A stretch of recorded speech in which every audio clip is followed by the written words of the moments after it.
అందరికీ నమస్కారం. నా పేరు డాక్టర్ బాలసుందరరాజు. నేను మిమ్స్ హాస్పిటల్‌లో డెంటల్ విభాగంలో అసిస్టెంట్ ప్రొఫెసర్‌గా వర్క్ చేస్తున్నాను. నేను ఈరోజు మన నోటి శుభ్రత గురించి కొన్ని సూక్తులైతే చెప్పాలని ఈ వీడియో చేస్తున్నాను.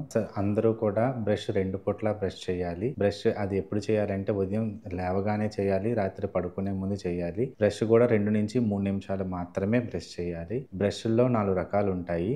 Soft brush, hard brush, ultra soft brush and medium brush ఉంటుంది.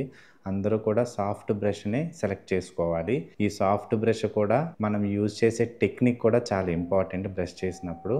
మనం అడ్డంగా బ్రష్ చేసినట్లయితే పళ్ళనేవి అరిగిపోతాయి. అలా అరగకుండా ఉండాలంటే మనం పై దవడ చేసినప్పుడు పైనుండి కిందకి చేయాలి. కింద దవడ చేసినప్పుడు కింద నుంచి పైకి చేయాల్సి ఉంటుంది. అలా చేస్తే పళ్ళ మధ్యలో ఉన్న ఫుడ్ అంతా కూడా మనం రిమూవ్ చేయడం జరుగుతుంది. బ్రష్ తాలూకు అడ్వాంటేజ్ అదే ఉంటుంది. పూర్వం ప్రజలందరూ కూడా ఎక్కువగా పంతుంపులు అనేది యూజ్ చేస్తూ ఉండేవారు.